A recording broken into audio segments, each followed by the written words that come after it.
The idea of controlling or influencing human behavior is something that goes back decades, actually, almost a century now, going back to the hypnotherapy labs at Harvard in the 20s, and then carrying forward into this century. The issue of mind effects, controlling or influencing human behavior, has always been a target of the U.S. military and the security agencies and apparatus of the United States, as well as many other countries.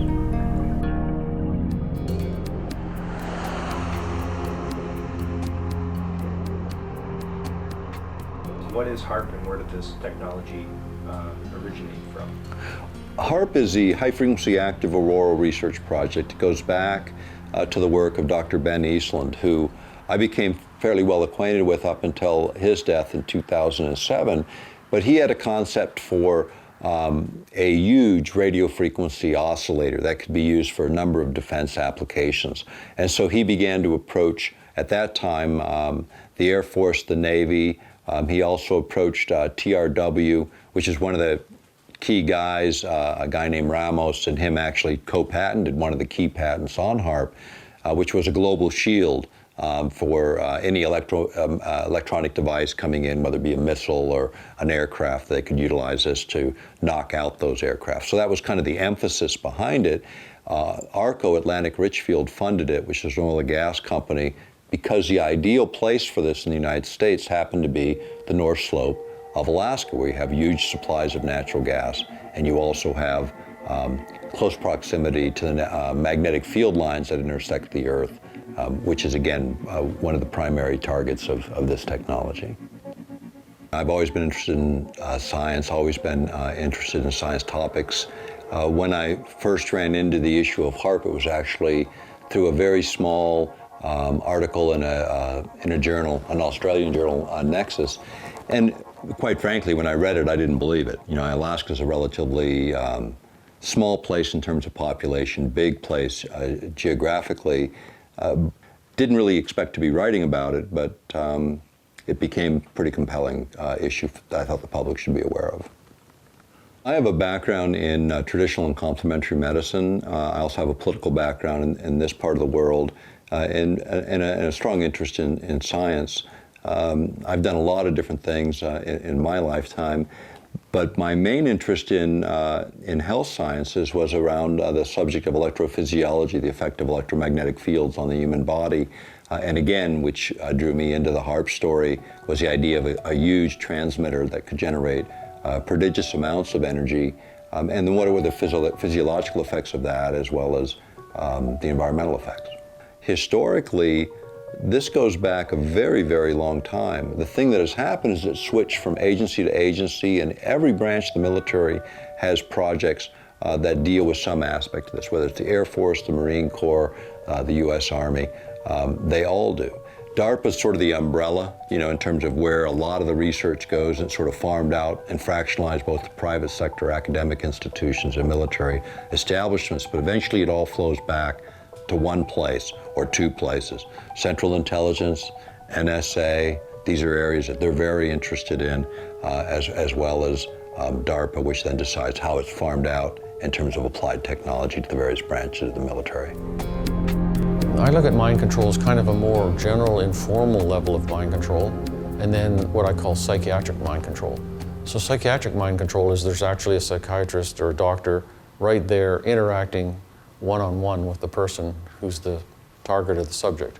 The more kind of general global mind control just works by control of the media, control of information, disinformation, propaganda, and I think our culture basically is run like that. It's very pervasive. There's a lot of ways to influence the mental process. The modern techniques, the modern methods deal with what's called brain entrainment. This is the idea of creating what's called a frequency following response. This is where an external signal is generated that the brain recognizes and begins to lock onto and begins to mirror. And so you have, say, an external signal coming in at a very low frequency range that happen to be within the range of biological activity. What will happen is, if you're monitoring brain activity with an EEG, for example, you can actually see the brain begin to mirror the pulse rate of these external apparatus, which then changes the chemical reactions within the brain and changes emotional state as a very simple method of changing behavior. You can do this with flickering light, electromagnetic fields, pulsed radio frequency, anything within the electromagnetic spectrum. If you can manipulate it in the very specific ranges, particularly if you can pulse it or send the energy in and more or less hammer it in. This is what Haarp does on a hemispheric scale, because what happens is a high frequency signal coming off the transmitter on the ground hits an area called the ionosphere, which is about 30 miles above the Earth's surface. And what it does is they pulse that high frequency signal. So it's like a hammer hitting the head of a nail, and every time it hits, the ionosphere vibrates like a bell, sending back a signal back to the Earth. So it literally, this instrument on the ground couples with the ionosphere, this natural field around the Earth, and then pulses energy back to the Earth in an extremely low frequency range, as an example. This would alter behavior over a pretty wide and large geographic area. Resonance is the idea of, well, let's look at a radio transmitter and radio receiver. What actually happens when a signal is transmitted? There's a resonance, a harmony between the transmitter and receiver, so that's how you actually hear radio on a mechanical device, as an example, electronic device. In terms of the human body and brain, what we found is that very complex but low energy signals are what transits our thoughts, our images, our emotional states. These are all measurable. In fact, there were 2 contracts led to the University of California by DARPA to look at this activity. In other words, to be able to look at the complex signal generation coming from a human brain, be able to map that in 3 dimensions, and then create a way to generate the same signal through complex computer programs and other forms of electromagnetic field oscillations, to be able to transfer that to another person. In other words, creating a form of what they called electronic telepathy, the idea of moving a thought literally out of one head into another, the idea of being able to send signals in for your own kinds of communication rather than using an external radio, being able to transmit directly to your troops on the ground, or conversely, to disrupt the brain activity of your adversary. And this is really where the science of mind effects has gone over the last several decades. The documentation on G.H. Estabrooks, who was a contractor during the Second World War, proves that active mind control experimentation was already going on in the 1941 to 1945 time frame. The Office of Strategic Services, which is the precursor of the CIA, was studying different types of drugs, interrogation techniques, and G.H. Estabrooks was creating super spies, Manchurian candidates, using hypnosis and other techniques that were used operationally during the war. And the OSS then was shut down at the end of the war, and most of the personnel then became the new CIA in 1947. And the CIA's programs begin in 1950 and run forward to 1973. And then after 1973, everything is classified. The man who would oversee the CIA's research into drugs and most of the agency's behavior programs is this man, Dr. Sidney Gottlieb, a chemist. He retired in 1973 and destroyed the records of this work. In sort of a valedictory letter, Dr. Gottlieb wrote that he and his colleagues had been able to maintain contact with the leading edge of developments in the field of biological and chemical control of human behavior. Dr. Gottlieb also testified before the Senate subcommittee, but from an anteroom where he could not be filmed. Qualifications would be the subject selected to produce the kind of behavior that you wish, the amount of time, the procedures that are utilized, and the motivations of the people who are designing, executing, and administering the procedures. You're asking whether an individual can be, under hypnosis, influenced, coerced, persuaded, shaped to perform an antisocial act, or a destructive act, or an act of violence. My answer would be yes. Psychotronic resonance, again, the idea of the brain being able to lock onto these external signals and actually begin to mirror them. This frequency following response, this idea of being able to lock onto an external signal is taught in every university that teaches psychology at a high level. And they tell you, you can calm a person by flickering light, you can agitate a person, you can create virtually any emotional state. In fact, Delgado at Yale University, starting in the 1960s, worked in this area. By the time he hit the mid-80s, he had figured out that using radio frequency energy, the stuff of Haarp, but at 1/50th of what the Earth naturally produces, which, just to put that in perspective, man produces 200 million times more radio frequency energy than the Earth produces right now around every one of us at this instant. So 1/50th of what the Earth produces is enough to influence the behavior of human beings without any kind of implanted device or mechanical or electronic device attached to a human being, just by manipulating radio frequency energy alone. This term Jekyll-Hyde personality is used repeatedly by G.H. Estabrooks. He, at various times, did seminars on military uses of hypnosis and creating the super spy on a variety of different military bases.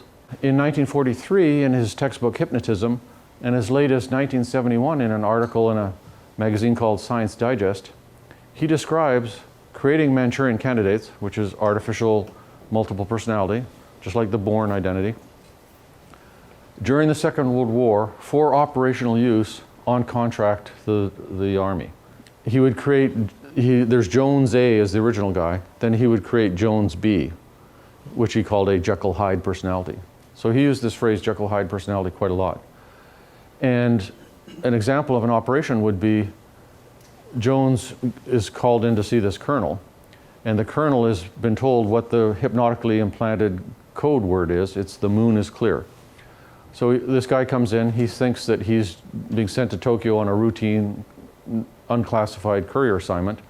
He's given the assignment, and then the military guy in Washington goes, "The moon is clear." Jones B comes out, the military guy in Washington gives him the classified information, flips him back to his regular self. He flies over to Tokyo. The colonel at the far end says, "Oh, hi, nice to meet you, thank you." That's the above board assignment. The guy at the far end says, "The moon is clear." Out comes Jones B, gives him the information, the response is inserted, back he goes. And he describes these guys having complete amnesia for the operation and being used operationally in a variety of settings during the Second World War. From the standpoint of computer power and the ability to take a signal and manipulate that signal, just look at the last 30 years in terms of what's happened with computing. And this is where your resolution gets finer and finer and finer and finer, where we're not just looking at gross emotional states, but being able to hone in on specific ideas, thoughts, frameworks, and build those through a technology that the Air Force now refers to as controlled effects, overriding all of the five senses, sight, sound, all of them, overriding them so that they can create complete illusions that you can't separate from an actual memory set. So you imagine synthetic memory. What will that do to the justice system around the world? What will be evidence in 20 or 30 years? And how will you determine what was synthesized and what was really experienced? This is the nature of the technology. A lot of the research is actually even being done in terms of brain research for post-traumatic stress syndrome. How do we wipe these memories out? Now that's a pretty important technology if you think about the flip side of that. Why would you want to? And what else would you wipe out? And what else could you do with that? And who will do it, and who will determine what goes in your brain, what stays in your brain? And is this the purview of governments? Is this what governments should do? The typical way that you hypnotize somebody is you either, you don't actually usually use the swinging wristwatch anymore, but you use kind of relaxation, close your eyes, feet are getting warm, all the way up your legs, hands, whole body's getting warm and relaxed, you're going into a deep, deep sleep.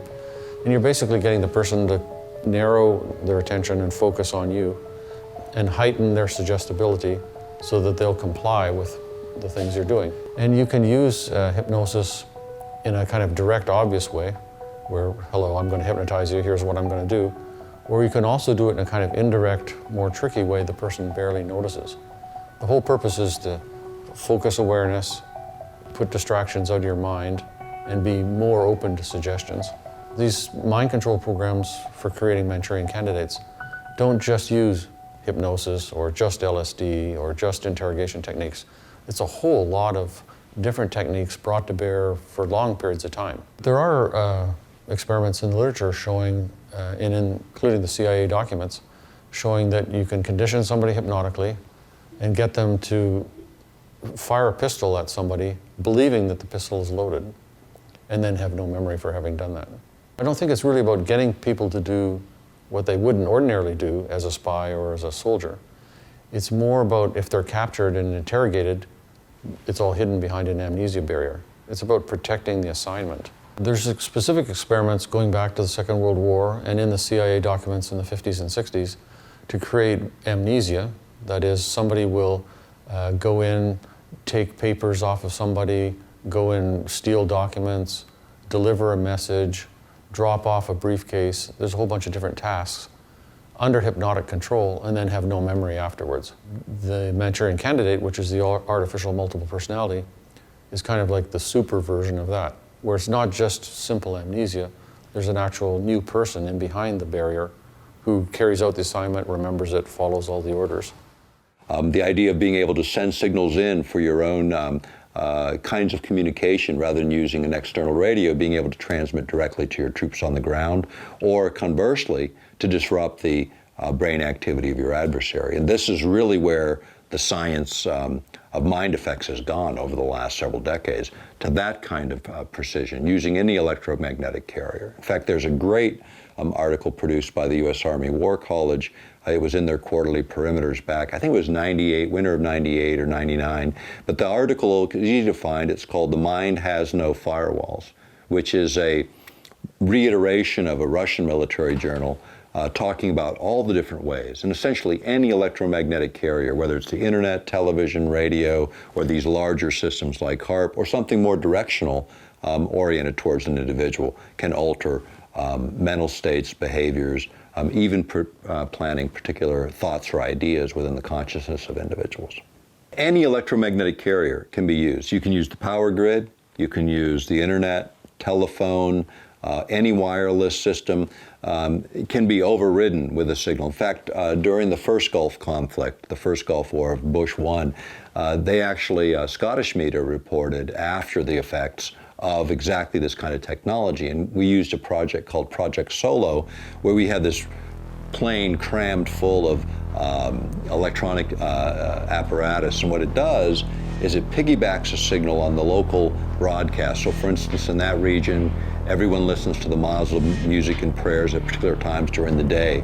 We could piggyback a signal that generated fear, anxiety, high stressors. And if you remember in that first Gulf War, we had the third or fourth largest army in the world at the time collapsing like school kids going on their first fire drill. I mean, they just gave up en masse to a handful of troops at certain times, but it was fear and anxiety that was piggybacked on the normal music going in to those regions, music that our troops weren't necessarily listening to.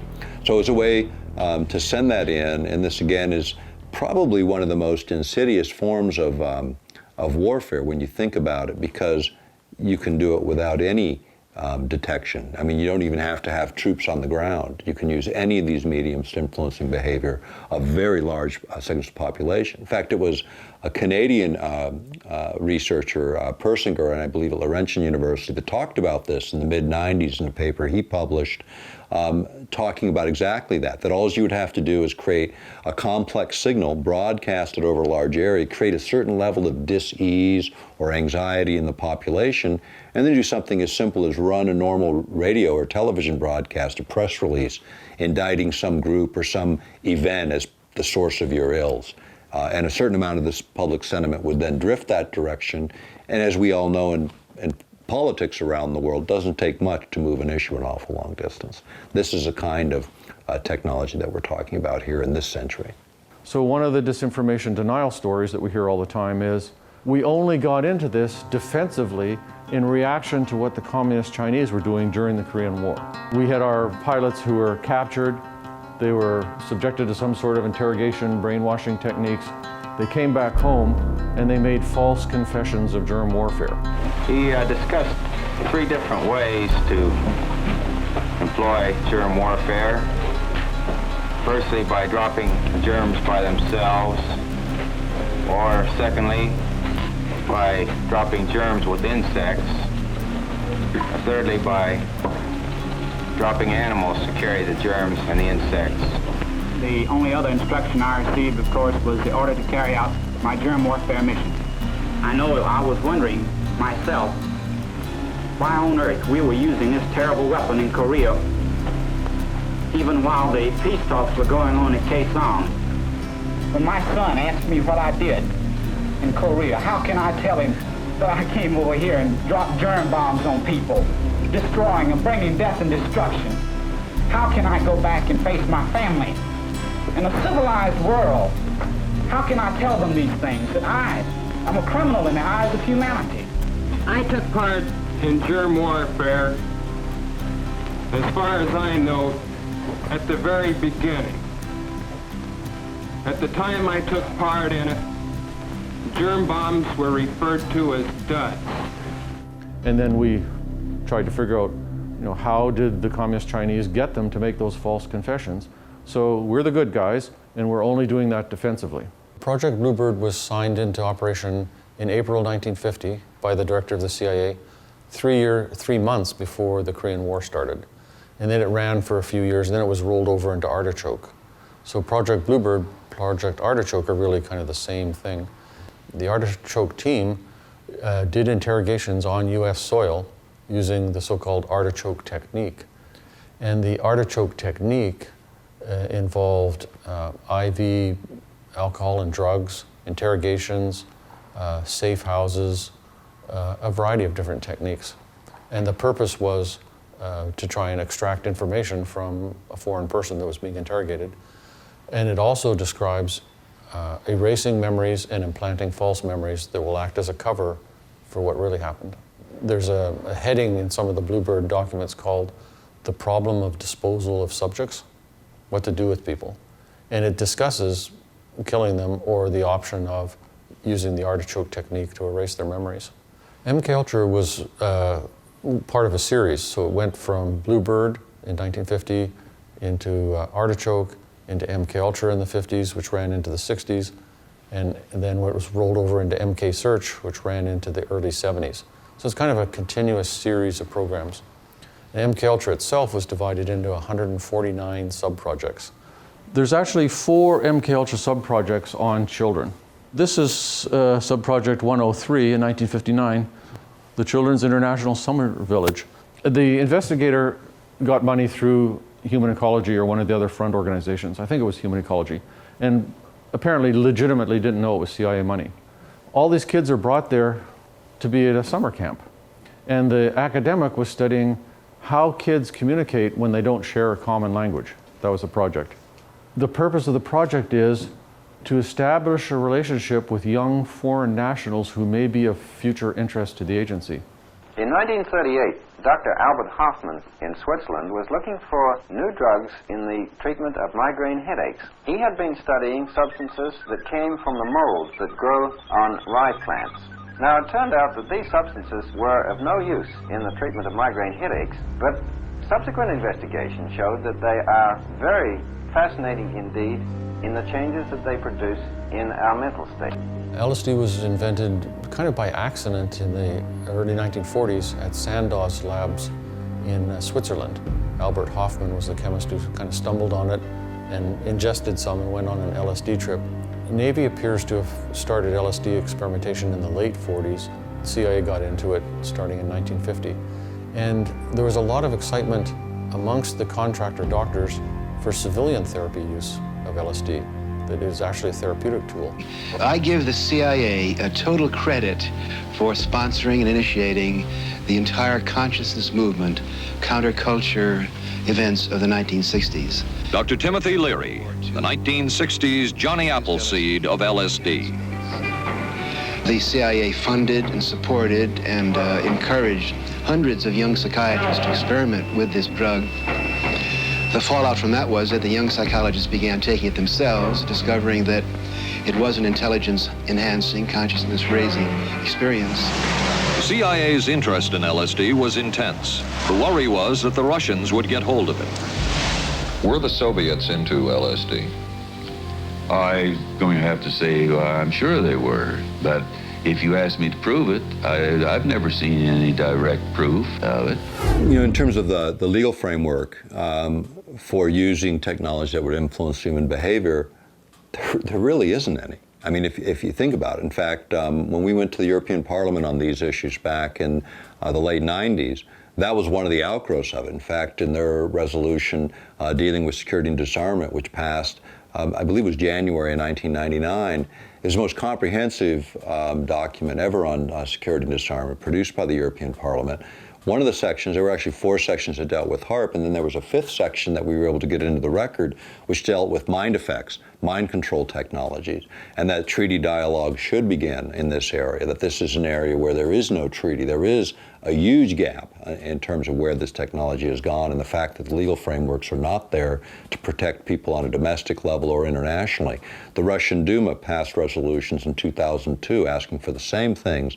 The fact is the temptation to use the technology, in fact, you can go back to the politics of the technology, go back to Zbigniew Brzezinski in his book Between Two Ages, and he talked about, quoting from a guy, J.F. Gordon MacDonald, a geophysicist at UCLA, and he said in that book that we would eventually get to the point where we could electronically stroke the ionosphere in just the right way to return a signal to the Earth that would change the behavior of people over huge geographic areas.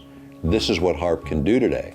That system can't deliver on that, but so can any other electromagnetic carrier. So you can target individuals or you can target masses of people and affect a huge segment of that population.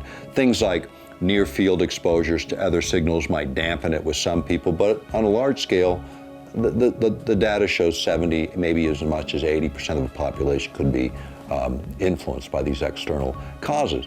The thing is, without legal framework, would the government do it? Absolutely yes. In fact, in 2006, the Air Force, the United States Air Force, revised their protocols for human experimentation. And on page 9 of that, they actually call out who's authorized on mind control experiments. And they use those words in their document in 2006.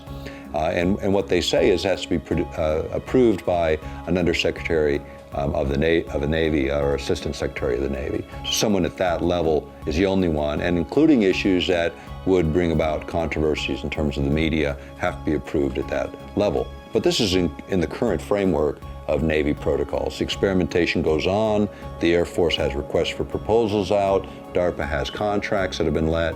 They all come together under one umbrella with the idea of affecting the human operator. What we learn about the human body and brain when it has weapons applications and the research is funded by the military, don't think it's being done for medical science. The military in our country doesn't fund medical research. That's somebody else, unless it has a specific weapons application or a specific use within the Veterans Administration. And Veterans Administration is often used to test new ideas, to test new concepts. So our servicemen get the experiment of war and then get the experiment after the fact. Even in the MK Ultra releases of information in the 19s, from the 60s and the early 70s, over 4,000 men and women that they admit in the U.S. military were used as experimental subjects without fully informed consent. Secretary of Energy O'Leary under the Clinton administration said over 500,000 Americans have been used in human experiments over 4 decades, mind control and other experiments, without their informed consent. 500,000 people they admit to, and no one's been put on trial for that. No one's been held accountable for that. I think most Americans find that highly objectionable, that no one's been held accountable for invading the very essence of who they are as human beings. That's the problem. It's been going on 40 years. It continues to today under the guise of increased security for what? In 1938, Dr. Albert Hoffman in Switzerland was looking for new drugs in the treatment of migraine headaches. He had been studying substances that came from the molds that grow on rye plants. Now, it turned out that these substances were of no use in the treatment of migraine headaches, but subsequent investigation showed that they are very fascinating indeed in the changes that they produce in our mental state. LSD was invented kind of by accident in the early 1940s at Sandow's labs in Switzerland.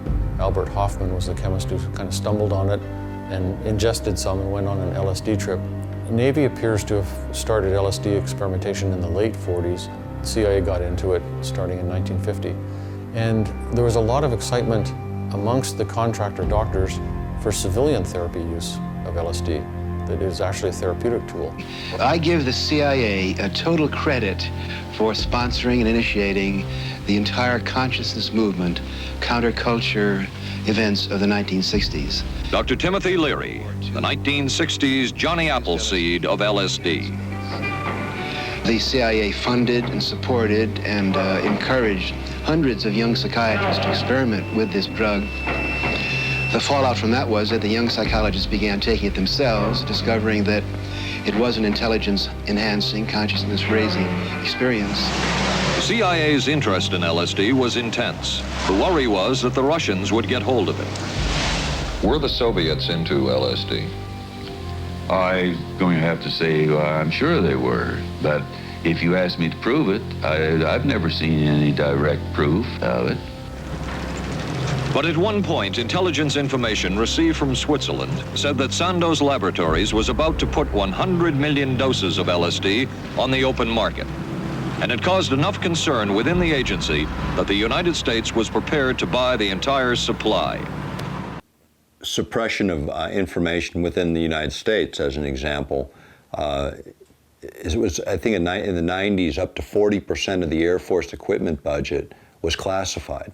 In other words, it was black. It was so black that nobody knew what it was. 40% of the equipment budget in the Air Force is billions and billions of dollars. When you look at advanced research in terms of how it comes forward, usually what comes out in the public is about 20 years behind where we're at. When you look at all of the history of the United States and the way in which we built our security and military apparatus, including every other nation, that's how they operate. We compartmentalize, we separate deliberately, we break it down into small components, which is very expensive and results in a lot of duplication. But at the end of the day, you get something that is really well hidden. I mean, even the Manhattan Project brought us atomic bomb. Nobody knew it till the end of the day. The CIA and the Army and the other branches of the military all kind of operate as a group with a lot of cross communication. So they developed a series of drugs, one of which is called BZ, which is a kind of super LSD where you go on a trip for about 4 days. In the mid-70s at Senate committee hearings, the General Counsel for the Army released a list of about 125 drugs that the Army had tested for mind control. The Army Chemical Corps next provided the opportunity for exploration of the nervous system with more powerful substances, both in the laboratories and in the field, and for the realization of a strong desire to reversibly reproduce and control derangements at the highest integrative levels, including the mind. A lot of these LSD and other experiments were funded jointly by the CIA, by the Public Health Service, and by the Masons, basically, through the Scottish Rite Foundation. The cutout organizations, the front organizations are called cutouts. The Human Ecology Foundation, which was one of the front organizations through which the CIA funneled money to other investigators who often legitimately didn't know it was CIA money. Well, they were people at obscure institutions like Cornell, McGill, MIT, Johns Hopkins, Columbia, Princeton, Stanford. So these experiments at top secret clearance level were done at basically all the major teaching institutions in the United States.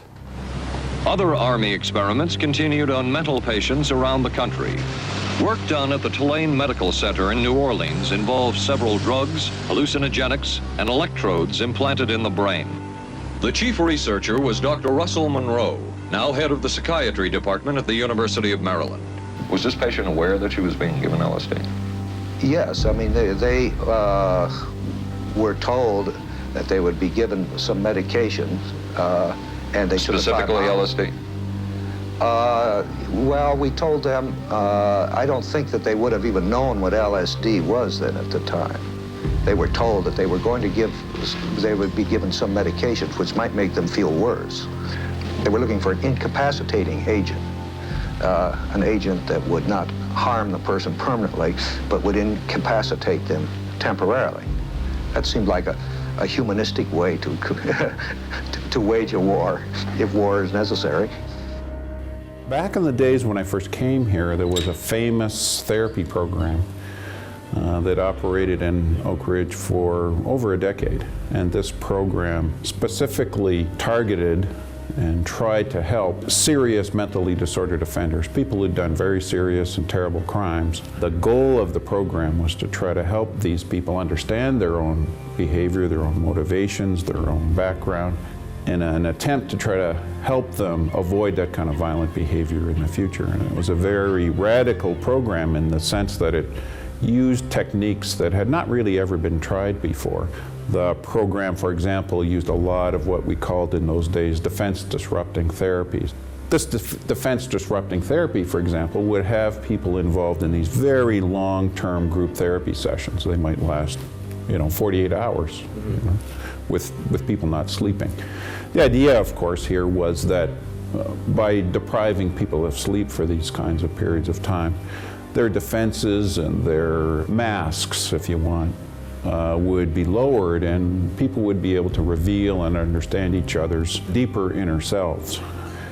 They also used some defense-disrupting drugs, most famously LSD, but more commonly they used things like scopolamine or even alcohol to try to get this mask or this outer self peeled away so that the participants in the program would be able to more clearly understand themselves and each other. It was quite fascinating to me and to my colleagues that this program had been going on for such a long time, was so highly regarded, and it was still going on when I first came here in the 70s. By far, the most chilling experiments we have uncovered took place at this Gothic estate called Ravenscrag, halfway up Mount Royal in Montreal. It houses the Allen Memorial Institute of Psychiatry of McGill University. It was here that the CIA funded a series of experiments, severe experiments. The work was done by the Institute's then director, Dr. Ewan Cameron. It is the closest experimentation to brainwashing yet disclosed. His work, unprecedented in psychiatry, consisted of 3 areas which he called sleep therapy, psychic driving, and the ultimate depatterning.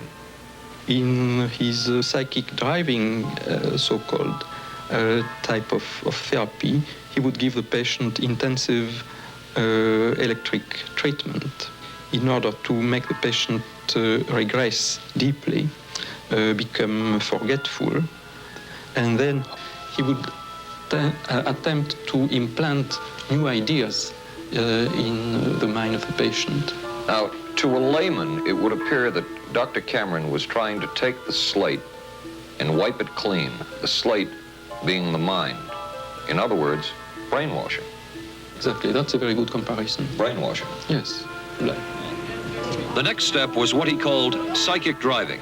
This involved almost endless tape-recorded messages and more drugs for the patient. Cameron wrote that this was the way to make direct controlled changes in personality. The most severe technique Cameron used was depatterning. He described it as breaking up the existing patterns of behavior by means of intensive electroshock therapy with prolonged periods of sleep. He carried out these experiments in something he called the sleep rooms. Cameron used this combined sleep electroshock treatment on patients as long as 30 days. One patient he kept asleep for 65 days.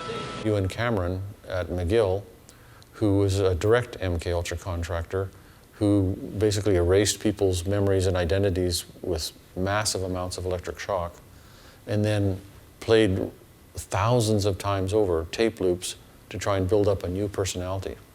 And he was successful in the sense that in documented cases where I have the medical records, a person has complete amnesia for age 25 back to birth, and it was all totally wiped out on contract to either the CIA or the Canadian government on purpose at McGill, in our lifetimes. 9 people sued the CIA for the experimentation done on them in McGill by you and Cameron under funding from the CIA, and the CIA settled out of court. Normally, when you do ECT, you push the button and there's a zzz, electricity goes through your brain, and that's it. That's one dose of ECT. In the Page-Russell technique, the button is pushed 6 times. There's 6 times the energy. So this is the equivalent of over 600 electric shock treatments delivered between May and September. And Ewan Cameron published this in mainstream leading journals, and he called it depatterning. It's totally business as usual, nothing out of the ordinary going on. And it'll say, blood pressure such and such, patient incompetent of stool and feces. Patient disoriented times 3, which means she doesn't know who she is, she doesn't know where she is, and she doesn't know what the year is because she's been depatterned. She literally couldn't control her bowels or bladder, didn't know her own name, didn't recognize her husband or her children, wiped out. Because the idea is you're trying to wipe out that old mental illness, and then after you've done the depatterning, you want to create a new personality. And the way we did that was psychic driving. Psychic driving involved playing 2 tape loops for hours and hours and hours and hours and hours, either in the doctor's voice or the patient's voice, saying, you love your mother, or you're a good citizen, or whatever it might be. And there would be weeks of barbiturate and other medication-induced sleep. And sometimes he would throw in some hallucinogens. This was just a guy trying to learn how to help patients. Except it was funded by the CIA. Why is the CIA interested in depatterning? Well, when you read the Artichoke and Bluebird documents, they discuss this, they discuss that. One of the topics of discussion is the problem of disposal of subjects. And then they discuss in there, what are we going to do with these people? How are we going to get rid of them? And we can't just kill them all. But one thing we can do is wipe out their memories. So this was obviously contracted to figure out how to wipe out people's memories. And why an intelligence agency would be interested in that is extremely obvious. Could we destabilize it sufficiently to knock out everybody's communication? And could we, in the course of destabilizing it, use that same signal for carrying our own communications? In other words, deny everyone else the ability to communicate, but maintain our own military's ability to do so. And in fact, those aspects of the technology were probably one of the more interesting ones from a military perspective. The other was the effect of being able to generate an over-the-horizon radar effect, being able to look around the curvature of the Earth for incoming objects. In fact, interestingly enough, the location of Haarp is the location that was originally designated for the over-the-horizon radar system just before the fall of the former Soviet Union as our sort of early warning system. Because the old systems essentially would find things way high up. You know, intercontinental ballistic missiles could be spotted pretty easily, but things at a low elevation, cruise missiles, for instance, could not be detected. Things that were launched relatively close to the US from, say, submarines would not be easily detected. With this system, you could detect everything from intercontinental ballistic missiles all the way down to cruise missiles and everything in between, even at close ranges. So that became a very interesting application of technology. And the way that would essentially work is they would create, using 2 transmitters, one would create a cold plasma mirror, a layer of energy that they could move, much in the same way you could move a hand mirror to bounce light, but in this case, a second signal concentrating radio frequency energy would strike this plasma, and then they could redirect it around the curvature of the Earth and be used for detecting these incoming objects. If you could increase the power of Haarp sufficiently, or transmitters like this sufficiently, you could create an EMP, an electromagnetic pulse, a surge of energy sufficient to knock out or disrupt the avionics on those incoming craft and cause them to malfunction and crash.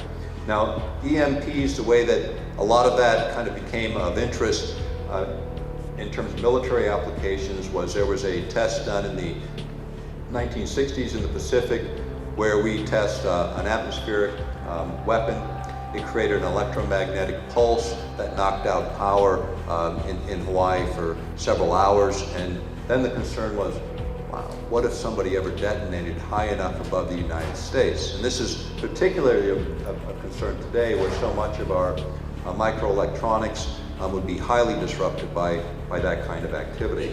So from the standpoint of sort of a radiation-free method of doing it, Haarp became that sort of radiation-free method of creating an EMP. The other thing is, and this gets into mainly the workshop that we'll be getting in tonight, gets into this a little bit more as well, the idea of affecting weather systems, because as you push that atmosphere out, you change the localized pressure systems within the region. You also have the ability to move jet streams around. That can have a profound effect on weather systems much further distant from the actual location. In fact, coincidentally, maybe coincidentally, there was a publication that actually showed the jet stream moving through Alaska approximately over the area of Haarp, and then it made this very small change. It went up about 50 miles, it went then east about 70 miles, and then dropped 50 miles south, and then went on its way. And at that time it moved weather systems, that jet stream moved weather systems out of central Texas into Florida, where it dropped tornadoes into Orlando at the time, which created a lot of problems, pretty rare for Florida. Coincidentally, right above Haarp. In fact, it is one of the things that you would expect from Haarp if a jet stream were in the area and you were using this particular application. The other area that came out, and this came from Ben Eastland, it was one of the last things he did prior to his death in 2007. He did a paper for the University of Pennsylvania on weather modification particularly, and where he had determined that you could actually utilize Haarp at its current power levels for manipulating gravitational waves, which would have an effect on weather systems from his perspective. In fact, he said that you could manipulate weather systems with 1,600 times less energy than he originally had predicted when he designed Haarp. In other words, the current system can do these things.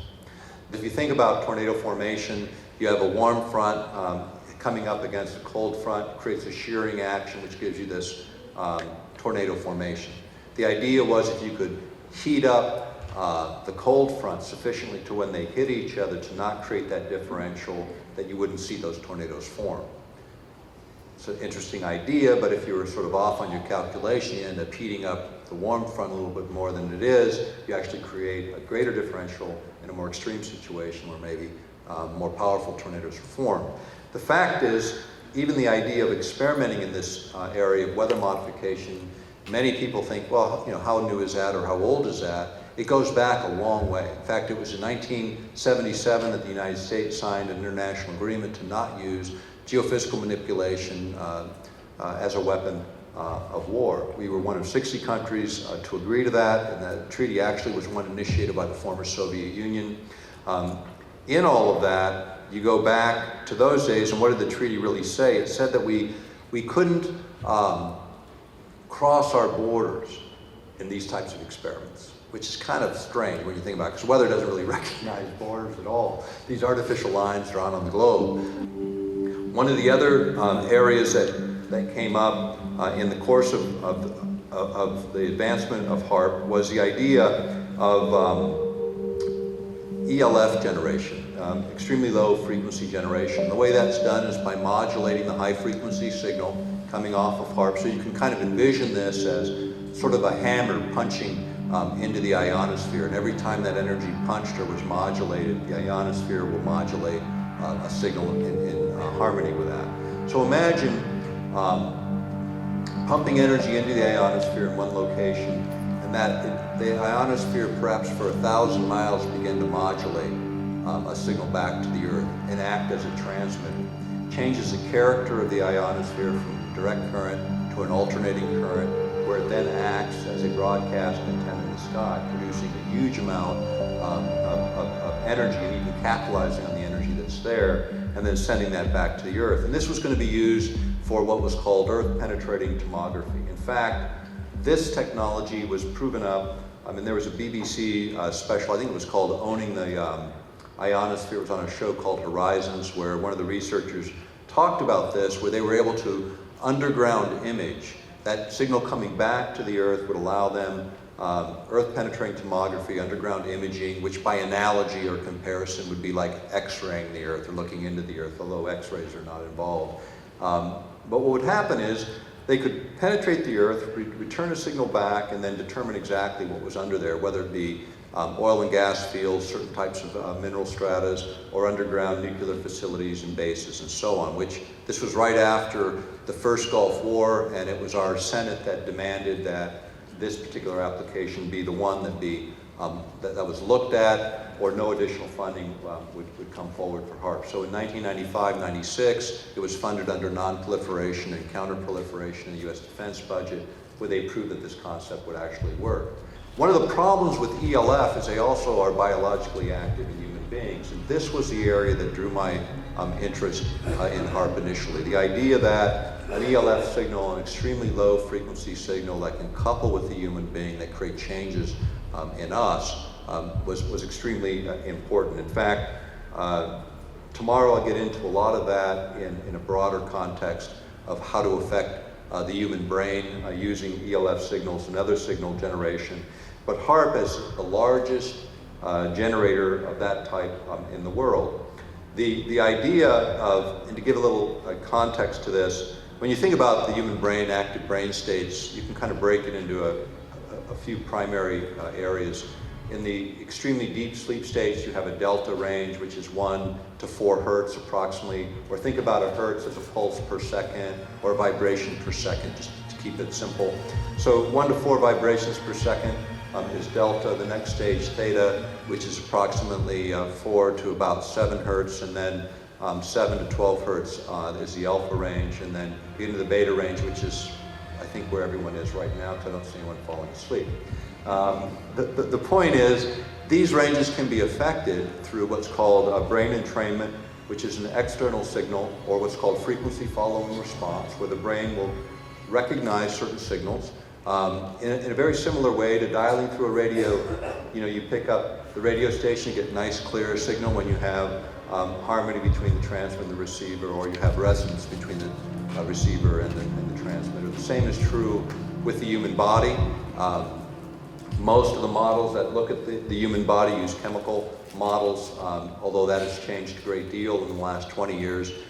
It went from chemical models to electrochemical models to perhaps electromagnetic models that drive the chemistry. Ewan Cameron, who was a civilian psychiatrist, very politically involved in world psychiatry, became part of the US team that went over to Nuremberg and interrogated the Nazi doctors. While he was over there, he heard about uses of mescaline and hallucinogens in the death camps. Then he came back and did hallucinogen experiments in Montreal. So he literally learned about that from the Nazi doctors. Also, the Nuremberg trials, as we know, gave rise to the Nuremberg Code, which is basically an updating of the Hippocratic Oath, saying that subjects have to give informed consent, they have to be protected, they have to know the nature of the research, it can't be excessively harmful, and so on. But his own experiments violated all of those principles. And now what we're talking about is not the bad stuff, the mild stuff that they declassified.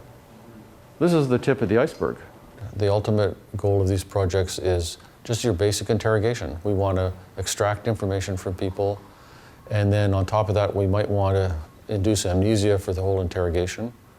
Or offensively, we want to have people who, if they're captured and they're interrogated, they won't confess because the information is all hidden behind an amnesia barrier.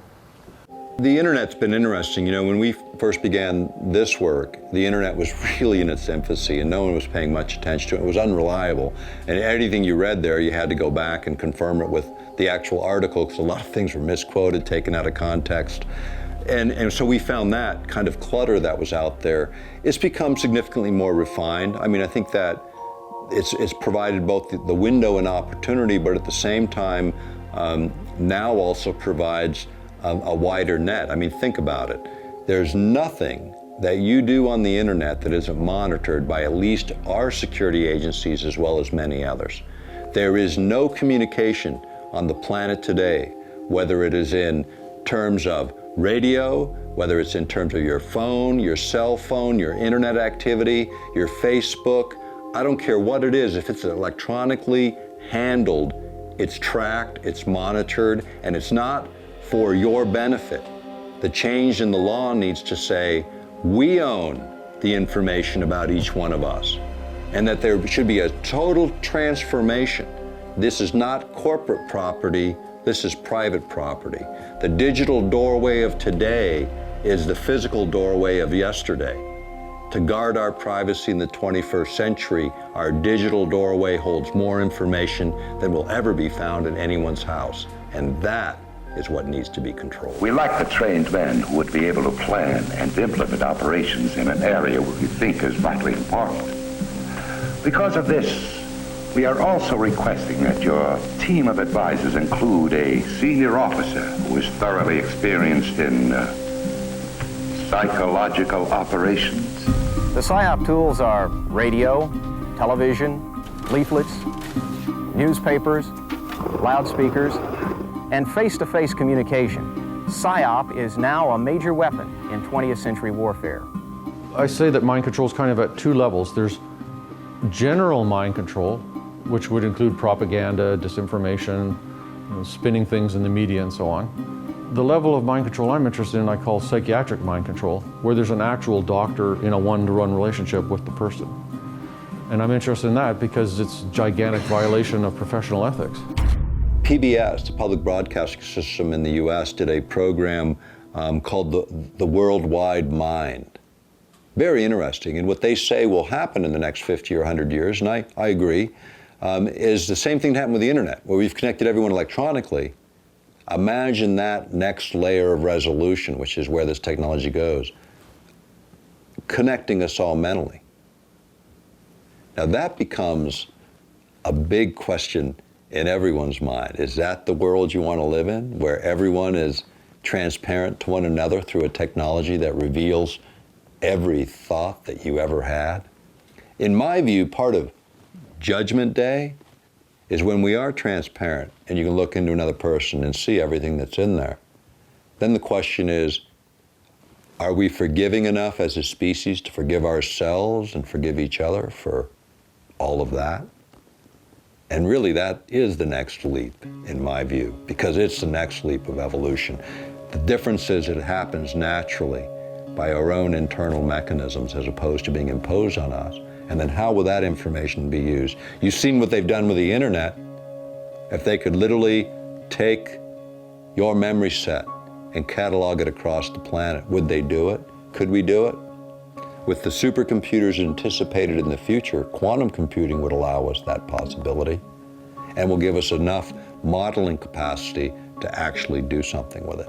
That's the edge of where we are technologically in the public right now. Quantum computing changes it all.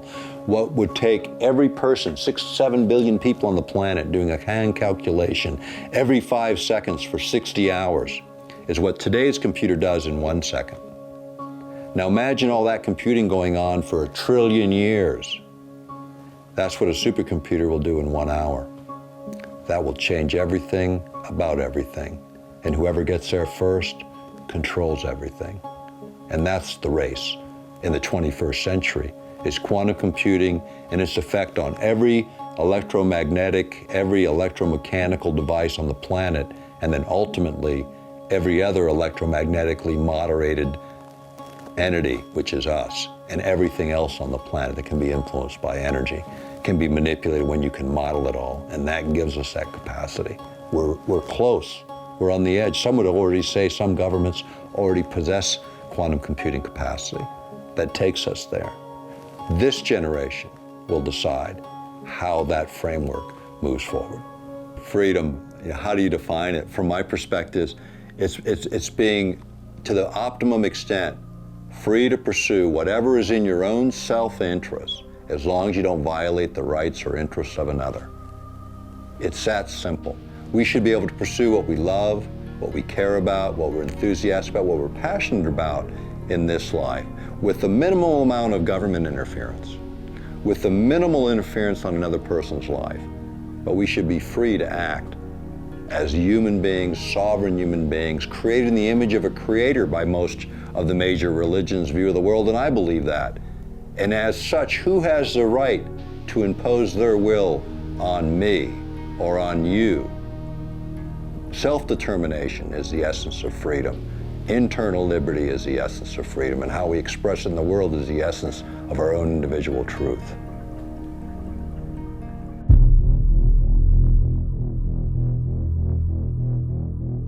Can extraterrestrials be capable of affecting our perceptions, manipulating our minds so that we can only see what they want us to see?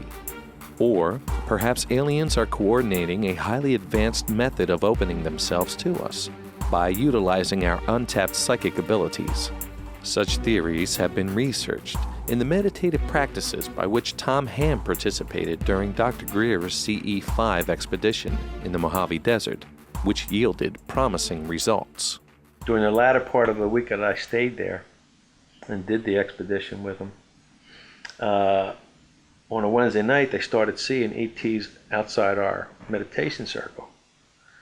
And they were trying to teach us to train our eyes on how to view them, okay, and pick them up easier, you know. And I was getting frustrated because even though what I seen already that week, I wasn't seeing them, and I got a little frustrated with it, you know. And there's always that room for doubt, all right, even though I seen what I seen already. Well, lo and behold, the next night, the same thing happened, and that's when I seen one. He was about between 4.5 and 5.5 feet tall. I knew it was a male. I could see right through him, just like a ghost. He walked right in front of me, about 10, 15 feet away. And I said, oh, here's a tall one right there. And I was standing next to Jan Bravo at the time, which is one of Greer's people. And I said, oh my God, he's just like a ghost. You can see right through him. And she said, yes, yes. In 2008, the Vatican released a statement that, for many, is in preparation of an imminent disclosure of their knowledge of the existence of extraterrestrials here on Earth, stating that believing the universe may contain alien life does not contradict a faith in God. For Tom Ham, his ongoing experiences led him to the CE5 initiative, an extraterrestrial research and study group led by renowned ufologist Dr. Stephen M. Greer. And it was in the Mojave Desert, while en route to Dr. Greer's location, that Tom would have one of his most profound experiences so far. And there's 4 of us in this Jeep. An astronaut was driving, who I won't mention his name. And me and a coworker were in the back. I was behind the driver's seat. And it's pitch black in the desert. I mean, and we got lost. As we're finding our way back to the original road we came off of, I'm looking out the side view mirror. And this shooting star comes across like on an arch, not straight, not down, sideways, but like an arch. The driver's driving, he didn't see it. The guy next to me, he didn't see it because of the roof of the car. And I don't know why the guy on the front passenger seat didn't see it, but nobody seen it but me. And then it disappeared. Well, it wasn't over. The best was yet to come. Because just where it disappeared, all of a sudden, whoo, this thing materialized, and it was big. I'm saying it's as big as a locomotive standing on end, maybe 2 of them. The shape of a 55-gallon drums with no ribs, straight up and down cylinder, with a gumball on top of it, the same circumference. And all this steam was coming off of it, but it was weird, the steams. It's hard to describe some of these things because you're trying to use language from something that's not from this planet. So it looked like plasma or something coming off of it. And, you know, from experience and from reading, I didn't want to take my eyes off of it because I figured if I blink, it's going to disappear, and I wanted to watch this thing, and I was ready to watch this thing. I had to look to the right side of the thing, of the craft. It seemed like the left side was real bright, and to this day I wonder if there was a beam in my eye. I don't know. I can't answer that. But I had to look to the right side because it was so bright. Okay, and I don't know why I could look at the right side, not the left side. And I'm screaming in the back seat, look at that, you guys seeing this? Nobody sees it but me. I'm the only one in the car. And then the most amazing thing happened. This thing started disappearing digitally. A chunk here, a chunk here, a chunk here, a chunk here. Like pixelated. Until all the chunks got to the middle and this little black hole and it disappeared. But I knew it was still there. It was still there, but I couldn't see it anymore. Just the steam was still floating down in the air. And then, again, just like a slinky going down the steps, that motion, it did the same thing, kind of like backwards, and the whole desert floor lit up white. And then gone. I was told later by a psychic that they didn't see it because they weren't ready to see it. As the interview concluded, Tom sketched for the filmmakers the craft he saw in the desert that It was night. pretty much like that, with a ball on top. But it was big. It was big. And when it disappeared, it would, like, a chunk here would disappear, and a chunk here would disappear, and a chunk here, until there was nothing. Until it went right into the middle. A black dot in the middle. It just folded into that black dot, chunk at a time. It was amazing. I was in the military base with my father. We moved there in 1964. I was 8 years old. 2 years later, I remembered it was in the summertime. And what happened was I was outside, and I like to stare at the stars because I like to do astronomy when I was a little kid. And I was looking across the street between the two houses. Behind the two houses was a playground.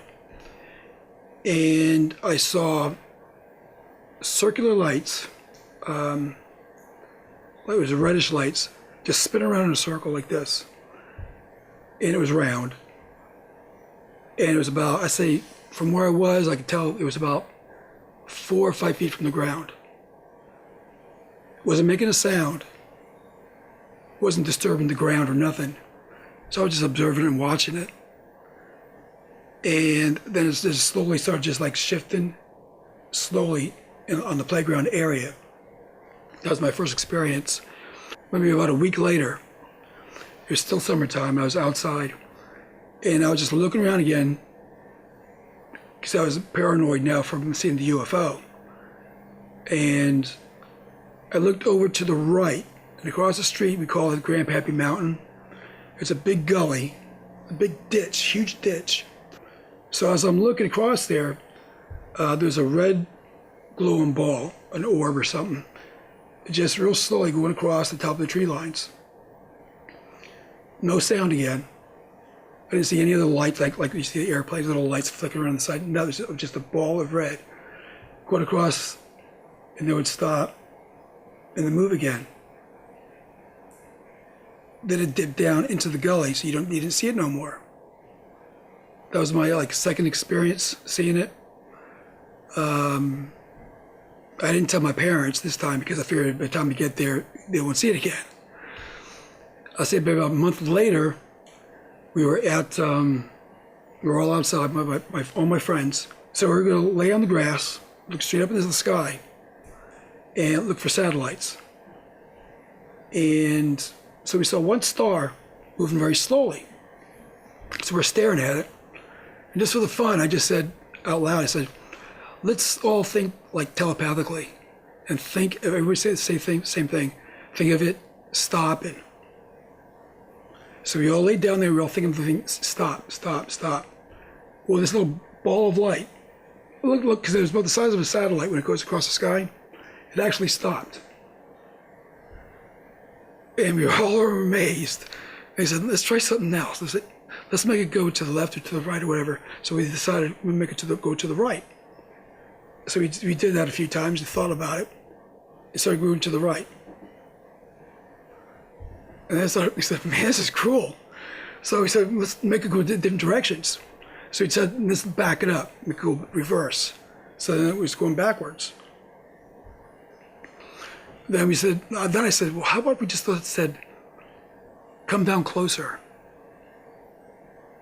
So after a minute or two, it started coming down slow. You can see it's getting bigger and bigger. It's coming down faster and slower, or like getting bigger. So that's when it freaked us all out. And we ran to the house, told our parents, they came out, wasn't there. As the son of a military officer, Frank Mully and his family frequently moved from base to base, never settling for too long in one location. But that did not stop the mysterious UFOs from finding him. When in my early teens, late teens, I got my Mustang, my first Mustang, T-roof convertible. Visited Debbie, my wife now, but we were dating. Went to her house, and after the date was over, I drove back home. This is in October. It was crisp, cool air. I mean, a lot of stars. Got out of the car, walking up the hill to my parents' house, and you get that feeling that somebody was staring at you, and the back of your hair would stand up. And usually you think of somebody staring at you, they're around you. But something said to me in my head, look up.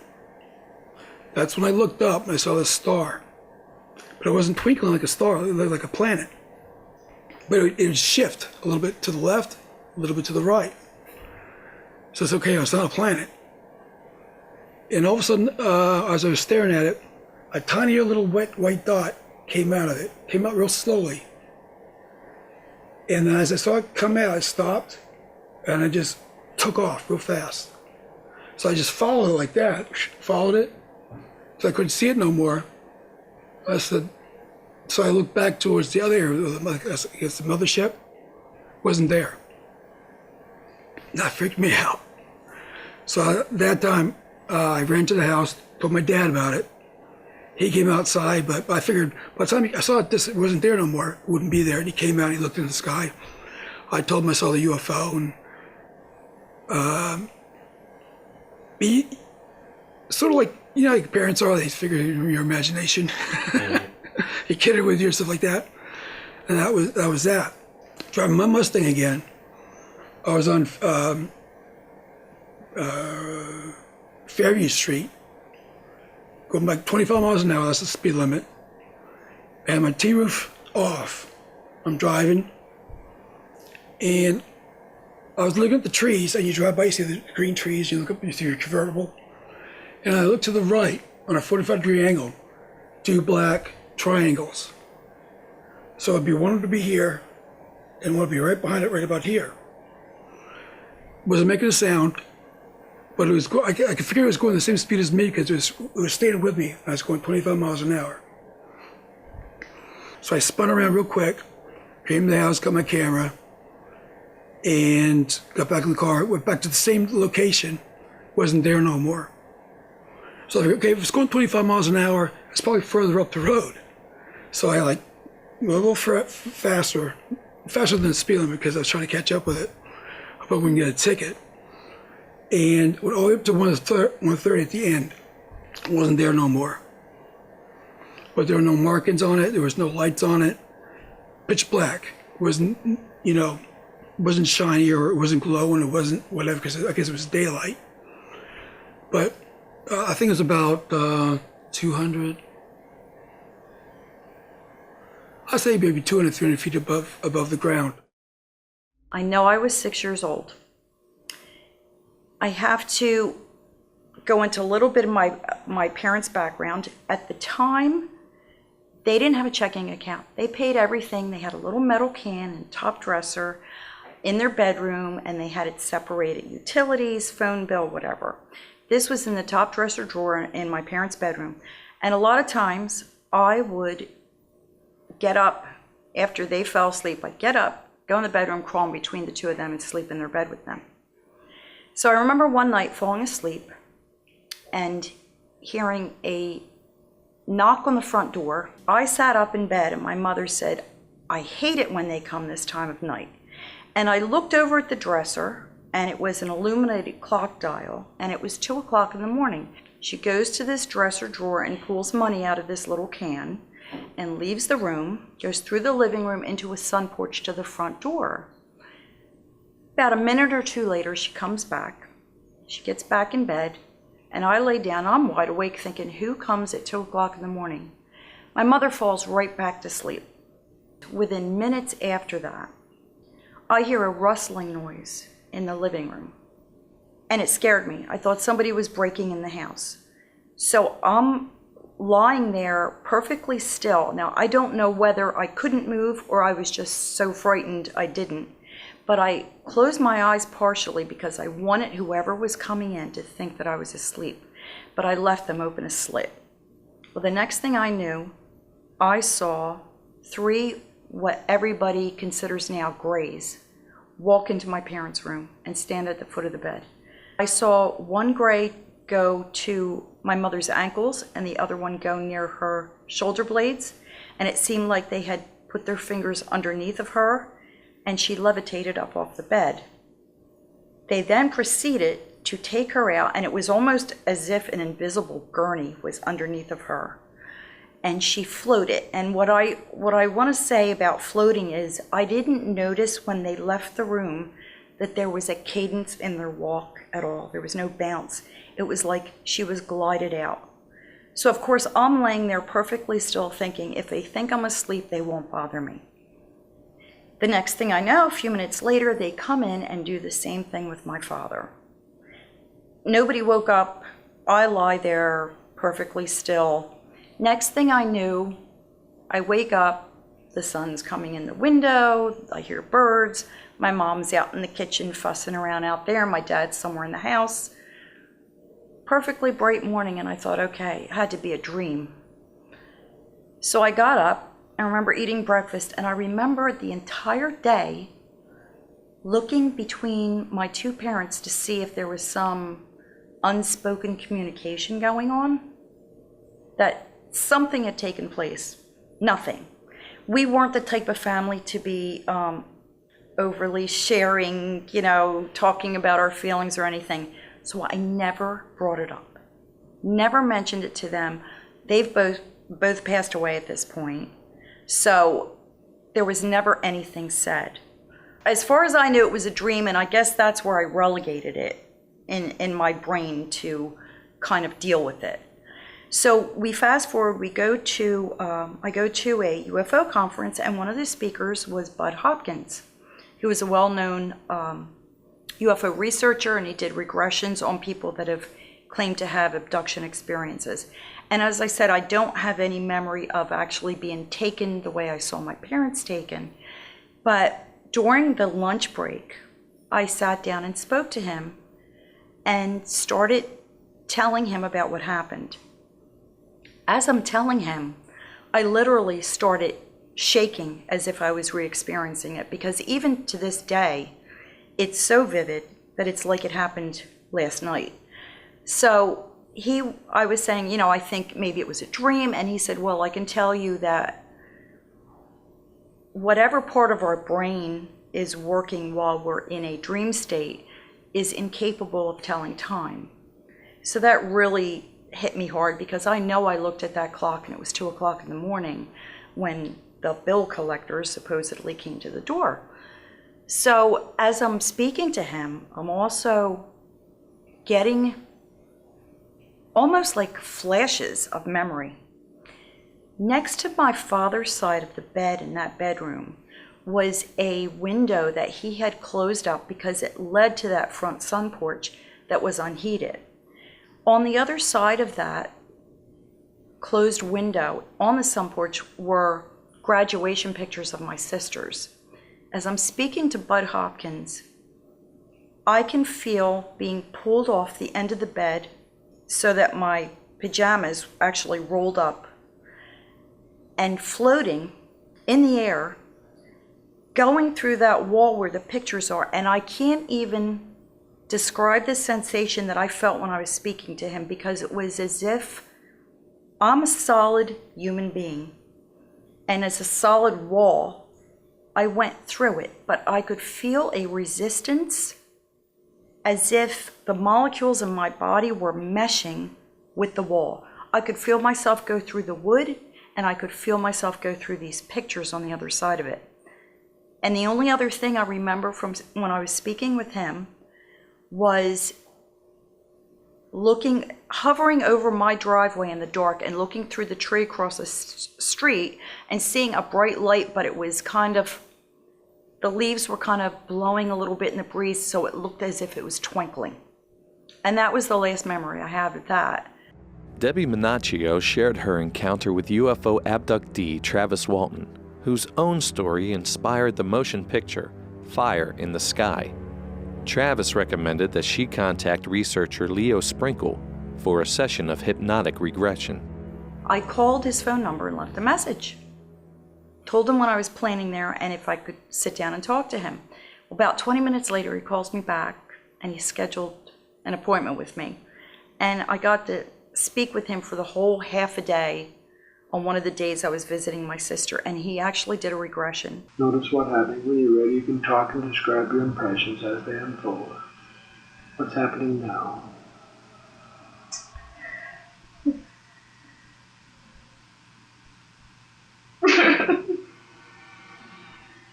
I'm afraid they're gonna hurt me. Mm-hmm. If I pretend I'm asleep, maybe they'll go away. Mm-hmm. I remember being led down a hallway, and I guess what was a craft. Everything was very dimly lit, and here were these two grays taking me down a hall. And I remember looking off to the side and seeing my mother lying on a table and getting frightened, and them communicating to me, she's okay. They both put their arms around my shoulder, so I'm in between, almost like comforting, like it's okay. I don't hear them say anything. They took me to another room, and this room was rounded, so I'm assuming it's the interior of a craft, and that was just the shape of it. But it had like a yellowish green lighting, and there was a strip that ran around the top of the room that had like recessed lighting that you really couldn't see. The entire room were all plants, hydroponically growing, and they said to me, this is what you're going to do.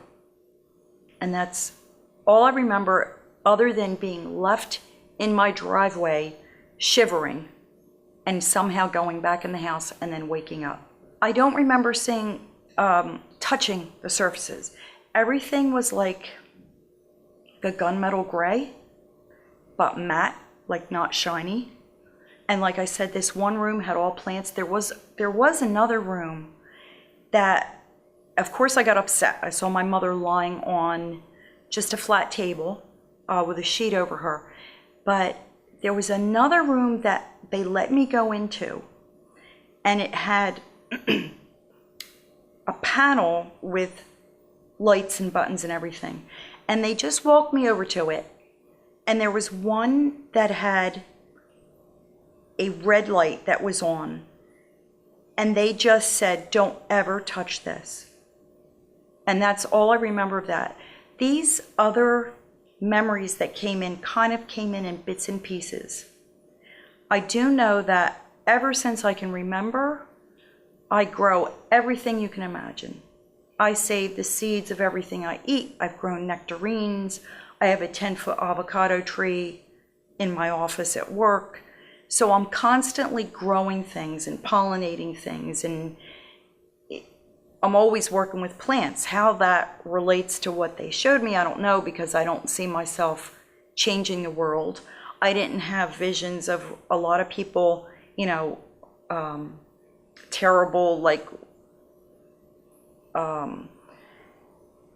invasive procedures or reproductive experimentation or seeing babies or being shown the world's going to end. I never had any of that. I just had this image projected into me. And when I say they communicated to me, I never saw them speak. It was all like done through telepathically or something. And I don't remember, they seemed to be comforting to me. They wanted to assure me that my mother was okay and that I was safe.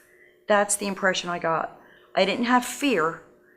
The most fear I had was when they came in the room and levitated my parents out of there. From that point on, that night, from the time I was 6 until I was about 13, I would have profuse nosebleeds.